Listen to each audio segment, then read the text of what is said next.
The legendary strains that don't exist no more. Strains. And this shit better not just be a whole bunch of OG. There are a lot of great ones. I mean, you got Whoppy Toppy Helicopter Glider, Turtle Hermit Loud, Disco Ninja Shuriken, Long Island Psychosis, I Galactic. ain't gonna lie, I definitely started hitting the Za when that shit was called Loud. That shit was called Loud. That was like the first time I really like experimented with the Za. DUI, just fabulous strains that we all know don't exist. Ha! You fell for it. Oh, Even damn. though I don't blame you. Hey, I was capping? Nah, I was capping? Nah, it was some shit called Loud back then, nigga. Because Crouching Tiger, Hidden Alien, and Gooey Grape Gorilla Glue 4 are real strains that I didn't make up and are just as, if not more ridiculous than Galactic DUI. But did you know there are multiple strains that our forefathers adored? Strains that back in the day were considered the literal holy grail of Zaza, worth their weight in gold, but sadly don't exist anymore. Which, ironically, Acapulco Gold is probably the most famous and sad cases of this phenomenon. Why? Well, let me tell you about it for the sake of science and education. See, back in the 1960s, when most people were smoking mystery backyard oregano, Acapulco Gold showed up looking like it came from heaven's greenhouse. It wasn't just strong, it was beautiful. Golden orange buds covered in resin, smelling like honey and spice. It looked expensive before you even lit it. The fade was what really sealed the deal. Clean, euphoric, and energizing. It didn't melt you into the couch, it made you feel alive. Artists, hippies, musicians, everyone loved it because it fueled creativity instead of killing it. That's the one we don't have. He right. That's the one we don't have, my nigga. That's the one we don't got. The hippies are.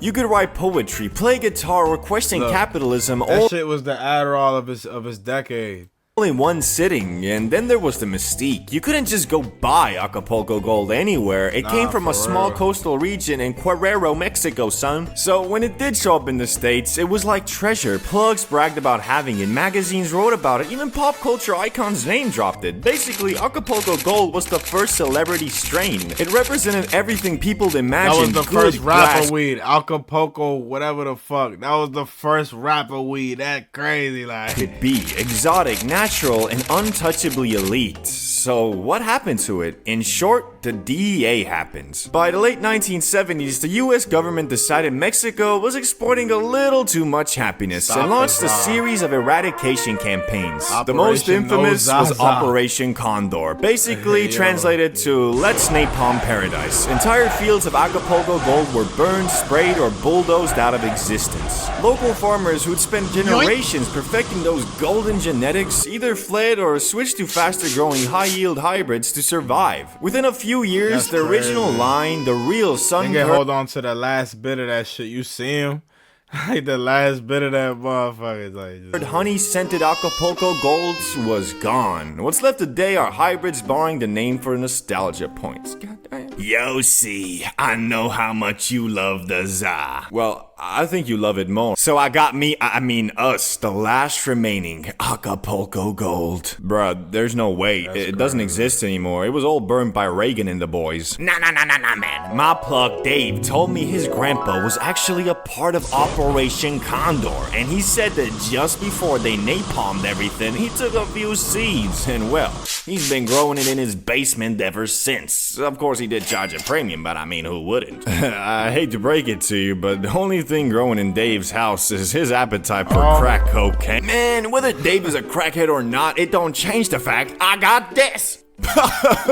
Bruh, that ain't Acapulco Gold. That's Acapulco mold, son. Which, getting finessed by the plug ain't nothing new. I think most of us have been there, but thankfully these days, there are great, reliable, nationwide. Nah, that's crazy too, cause niggas, I done seen niggas got it worse. I done seen a nigga grab some Za and it was a bag of chips. Like I dead ass seen a nigga grab some Za and it was a bag of chips. And then it was another time a nigga grabbed some Za and it was fucking crumbled up paper. What they do? You see what I'm saying? Niggas be going through with the plug. I ain't gonna cap. But like the worst I ever did was I just got some bullshit. That's what happened. Or I got shorted or I got some bullshit. That was it. It wasn't never no nigga got rolled up paper. Nigga got fucking residue or nigga got fucking nothing. The craziest shit too, I ain't gonna lie. It was one time, nigga, now you see, now listen, look. It was one time, my man.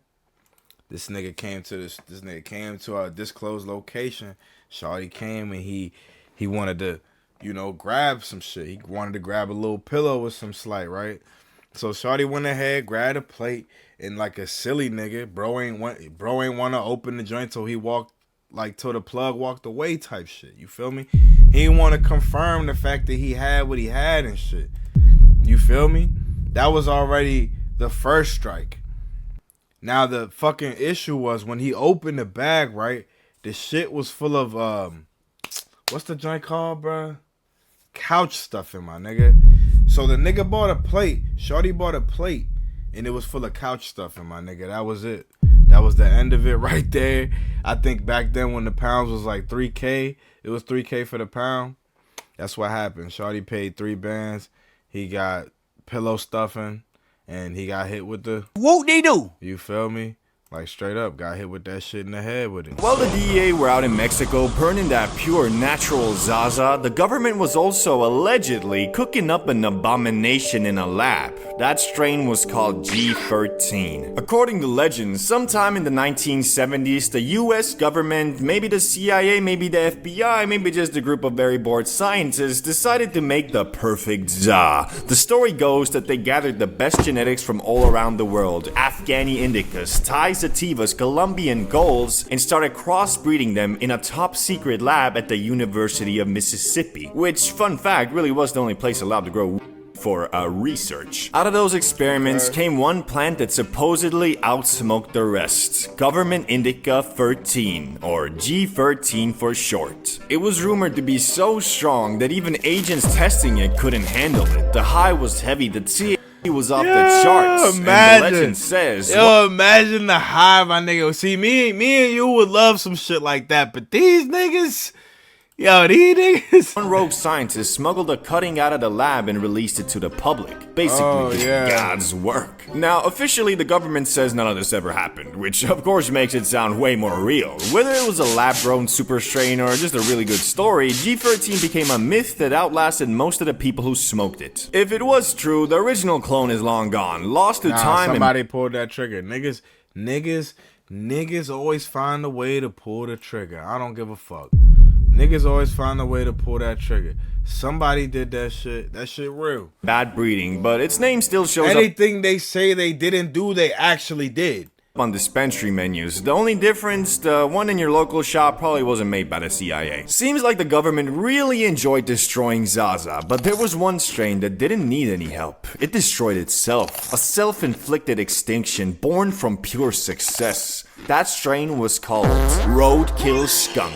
A name that was apparently not an exaggeration because people said it really did smell like actual roadkill. Like We're talking next level stench, the kind of smell that could end relationships, clear That's when niggas was smoking bombing fluid. Holy fuck. a room, or make your Niggas was pulling up with the bombing fluid in the bag. Oh, nah. mailman file a complaint. But behind that horrifying aroma was one of the most powerful and unique strains of its time. Heavy, sticky, knockout grass that could flatten even better in tokers. Old school growers swore by it, saying you could smell it before you could see it, like the world's most illegal air freshener. Hey, now the animation funny as fuck though. Like. Legalization started creeping in. Neighbors got sensitive and dispensaries wanted approachable terps. You know, fruity, sweet, smells like a smoothie type za. Nobody wanted their living room to reek like a biology project gone wrong, so growers started crossing and breeding the smell out of it, toning it down, making it civilized, and somewhere along the way, they erased the originals. No DEA raid, no government lab, just society deciding that weed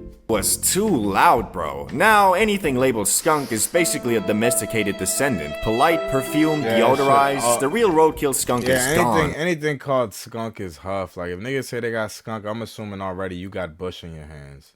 A victim of its own success. Proof that sometimes being unforgettable means you don't get invited back. But there's one more strain that went extinct, not because the DEA torched it, not because it smelled like roadkill, but because it was just too damn high maintenance. The diva of weed, always craving attention, affection, and 5 months of your undivided love. And eventually, growers did what any exhausted partner would do. They moved on to the neighborhood hoe. That strain was Nivelles Haze. Created in the late 80s by legendary breeder Nivelle Schoenmakers, this was its equivalent of a genius artist. Brilliant, beautiful, and completely insufferable. The high was electric, euphoric, borderline psychedelic. Smokers said it could launch you straight into the astral plane, but to get there, growers had to wait 16 to 20 weeks for it to flower, double the time of normal strains. At first, that patience paid off. It became one of the most respected sativas ever bred, but as the industry got faster and greedier, Nivelles Haze couldn't keep up. Why nurture a moody genius when you can grow 2 rounds of easy hybrids that print cash? By the 2000s, the real cut was basically gone, replaced by quicker, simpler haze strains that lacked the magic but gained the efficiency. Nivelles Haze didn't die in a blaze of DEA napalm, it just got ghosted. Proof that in the ZA world,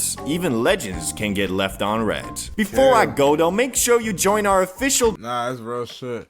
Nah, shouts out to I got CBD, bro. Shouts out to CBD, bro. That was a fire video. I ain't gonna cap. That was a good little information on a good history of the good ZA. You see what I'm saying? You see a nigga like me be breaking out, it's fucked up, but every time I get the haircut that happens, like I don't understand it. I don't know why it happens. It just does. It's just something that just be happening to a nigga. But I'm still a pretty nigga though.